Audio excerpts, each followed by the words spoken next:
গরম গরম চটপটা মজাদার চাউমিন। এই রকমের চাউমিন খেতে কার কার ভালো লাগে? আমার তো খুবই ভালো লাগে এই রকমের স্পাইসি চাউমিন খেতে। আর এই রকমের চাউমিন হোটেল বা রেস্টুরেন্ট কোথাও পাবেন না, নিজে ঘরে তৈরি করেই খেতে হবে। আর এরকম মজাদার চাউমিন রেসিপি তৈরি করতে গেলে আমার ভিডিওটি পুরোটাই দেখবেন, স্কিপ না করে। আসসালামু আলাইকুম, কেমন আছেন সবাই? আশা করি সবাই ভালো আছেন, সুস্থ আছেন। আর আমরাও খুব ভালো আছি, সুস্থ আছি। সোনালী রান্নাঘর উইথ ভিলেজ ফুড চ্যানেলে আপনাদের প্রত্যেককে স্বাগত জানাই।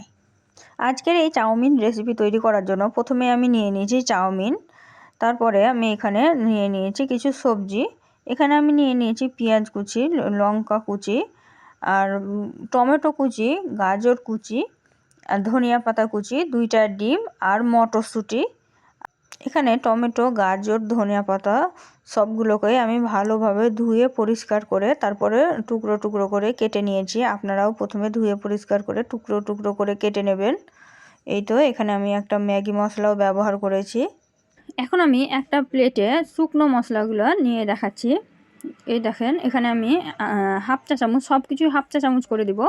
এখানে হাফ চা চামচ দিয়েছি লঙ্কা গুঁড়া, আর দিয়ে দেব 1 চা চামচ হলুদ গুঁড়া। হলুদ গুঁড়া দিয়ে আমি এখন এই প্লেটে নিয়ে নেব লবণ। লবণটা আপনারা আপনাদের স্বাদ অনুযায়ী দেবেন। আমি এখানে হাফ চা চামচ লবণ দিয়েছি। এখন দিয়ে দেব জিরা ও ধনিয়া পাউডার। জিরা ধনিয়া পাউডার 1 চা চামচ দেব। এই চাউমিনের মধ্যে আমি একটু আদা রসুনও ব্যবহার করেছি, তার জন্য আমি আদাটাকে একটু ছেঁচে নিয়েছি। আপনারা আদা রসুন দুটাকে বেটেও দিতে পারেন। এখানে রসুন কুচি করে নিয়েছি। এখন আমি চাউমিনটাকে সিদ্ধ করে নেব, তার জন্য আমি জল বসিয়ে দিয়েছি। জলটা একটু গরম হয়ে এসেছে, এর মধ্যে আমি চাউমিন দিয়ে দিলাম। এখন চাউমিনটাকে আমি ভালোভাবে সিদ্ধ করে নেব। দেখেন, একটু পরেই চাউমিনটা ফুটতে শুরু করেছে। এখন আমি চাউমিনের মধ্যে পরিমাণ মতো লবণ অ্যাড করে দেবো। এই পর্যায়ে চাউমিনের মধ্যে লবণটা অ্যাড করলে চাউমিনের ভিতরে লবণ ঢুকে আর খেতেও খুব টেস্টি হয়। এই তো চাউমিনটা ভালোভাবে সিদ্ধ হয়ে গেছে। চাউমিনটা 100%-এর মধ্যে 80% সিদ্ধ করতে হবে, তাহলে একদম ঝরঝরা সুন্দর চাউমিন তৈরি হবে। এই তো আমার চাউমিনটা দেখেন সিদ্ধ হয়েছে কত সুন্দর। চাউমিনটা আমার কমপ্লিট হয়ে গেছে। এখন আমি চাউমিনটাকে নেড়ে চেড়ে নামিয়ে নেব। নামিয়ে আমি একটা ঝুড়িতে নিয়ে ভালোভাবে জল ঝরিয়ে ঠান্ডা জলে ভালোভাবে ধুয়ে নিব। এই তো ভালোভাবে একদম ধুয়ে নিয়েছি। এখন একদম ঝরঝরা দেখেন চাউমিনটা ঠান্ডা।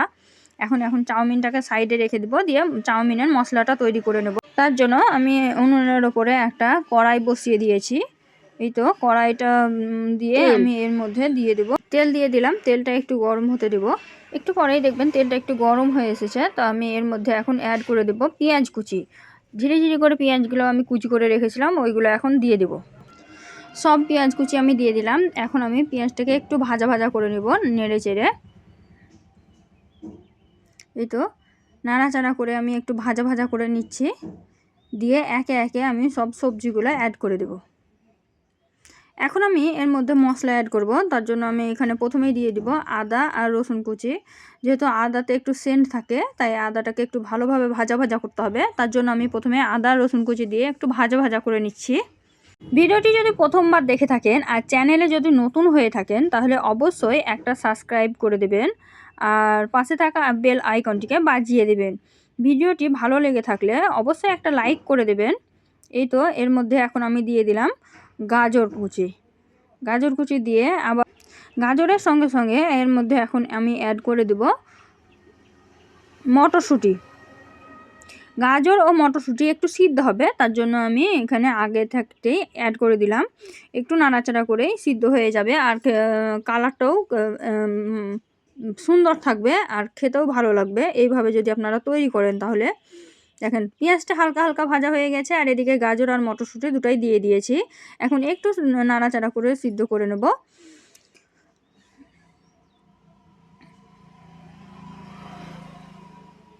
ভিডিওটি যদি ভালো লেগে থাকে তবে অবশ্যই একটা লাইক করে দেবেন। আর আপনাদের একটা লাইক আমাদেরকে নতুন নতুন ভিডিও তৈরি করতে উৎসাহ দেয়। আর ভিডিওটি যদি ভালো লেগে থাকে তাহলে একটা শেয়ার দিয়ে দিবেন। আর ভিডিওটি কোথা থেকে দেখছেন কমেন্টে জানাতে ভুলবেন না। এই তো দেখেন একদম ফুটতে শুরু করেছে তেলটা।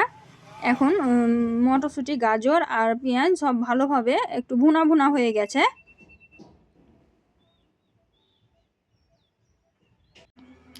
কালারটা কত সুন্দর লাগছে একটু লক্ষ্য করে দেখলে বুঝতে পারবেন। সব কিছু ভালোভাবে সিদ্ধ হয়ে গেছে। এখন আমি এর মধ্যে টমেটো কুচি অ্যাড করে দেব। টমেটো কুচি দিয়ে এর মধ্যে দিয়ে দিলাম চিরা কাঁচা লঙ্কা। কাঁচা লঙ্কাগুলো আমি লাল লাল নিয়েছি, তাহলে দেখতে সুন্দর লাগবে। এই তো দেখতেই পাচ্ছেন সব কিছু ভালোভাবে ভুনা ভুনা হয়ে গেছে। এখন আমি এর মধ্যে শুকনো পাউডার মশলাগুলো অ্যাড করে দেব। এই তো সব মশলা অ্যাড করে ভালোভাবে নাড়াচাড়া করে নিচ্ছি। ভালোভাবে নাড়াচাড়া করে নিতে হবে, নাহলে কিন্তু হলুদের গন্ধটা থেকে যাবে, তখন কিন্তু খেতে ভালো লাগবে না। এই তো দেখেন কত সুন্দরভাবে তৈরি করছি আমি। সমস্ত উপকরণ ভালোভাবে নাড়াচাড়া করে একদম রান্না করে নিয়েছি। এখন এর মধ্যে আমি 2টো ডিম অ্যাড করে দেব।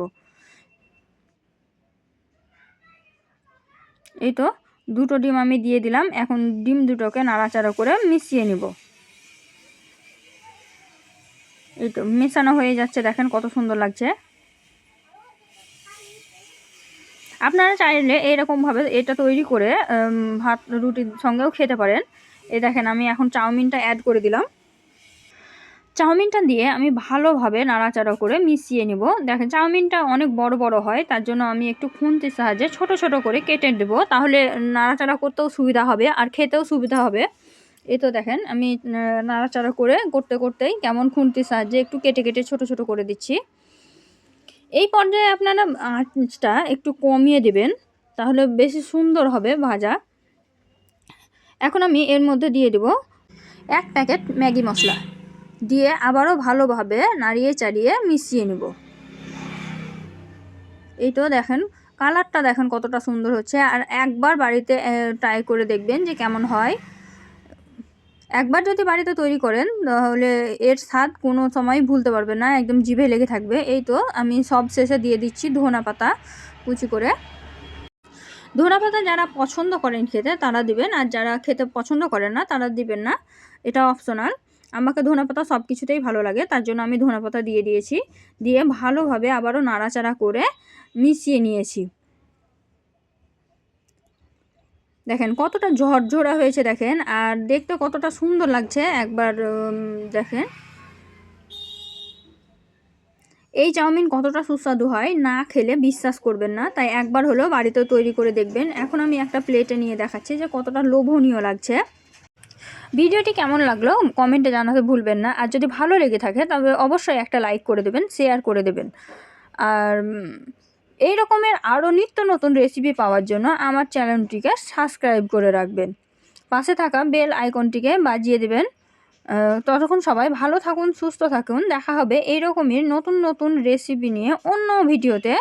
খোদা হাফেজ।